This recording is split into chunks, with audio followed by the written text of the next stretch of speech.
Good evening. This is CTV News for Wednesday, January 15th. I'm Patricia Vallone. And I'm Denise Douglas. Glad you could join us tonight. Governor Martin O'Malley unveiled his new budget for fiscal year 2015. Today, he says it is focusing on continuing to create jobs, something he sought to do since taking office 8 years ago.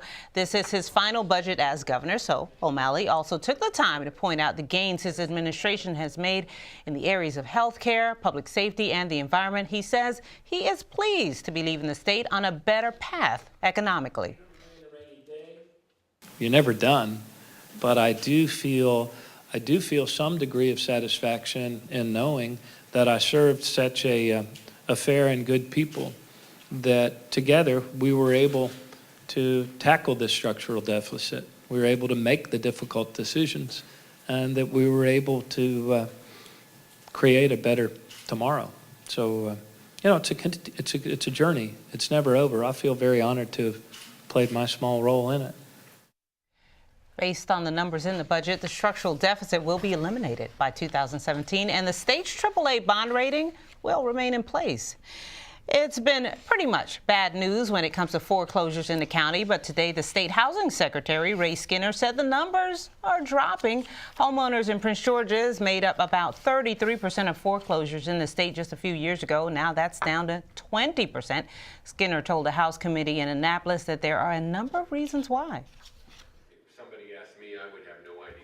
So there has been some improvement in the county. The housing markets are better. We're beginning to see price appreciation now, and home sales are strong. So going forward, I think Prince George's County is going to be in a pretty good position. Good to hear that. For help with foreclosure prevention, call the state's HOPE program at 877-462-7555. The Maryland ACLU has released its list of goals for the state legislative session this year. As we reported yesterday, the Civil Liberties Organization will be working on issues around privacy. But issues such as immigration, reproductive rights, and public education will also be areas of concern. A point of emphasis for the ACLU this session will be criminal justice reform, including the disproportionate arrest and conviction rates of African Americans. ACLU officials are concerned about how the war on drugs is targeting blacks. The National ACLU did a nationwide report that showed despite comparable rates of use, blacks are overwhelmingly arrested for marijuana possession.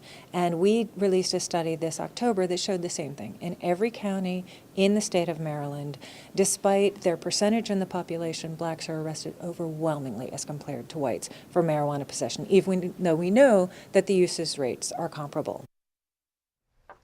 The ACLU has already garnered bipartisan support against drone usage. While he was an inmate at the Baltimore Corrections Facility, she was a prison guard.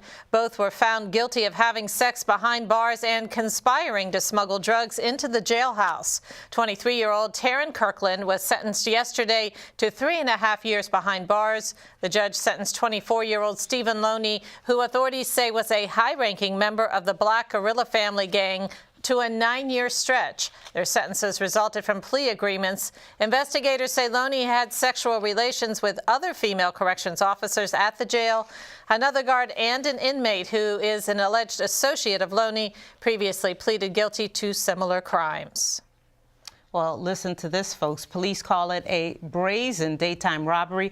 Around 11 this morning at a busy retail center, gunmen got out of a green Jeep Cherokee and confronted two armored car guards. The guards were making a stop at a Checkers restaurant in the 4800 block of Allentown Road near Joint Andrews Air Force Base. Disarm those employees, and they do get away with a money bag. At this point, it's not clear how much money was in that money bag. We're still trying to confirm that, but they do get away with the money bag. Police say two Good Samaritans saw what happened and followed the suspects to Branch Avenue. And of course, they're calling 911 to report their location and the details of what's going on to the police department.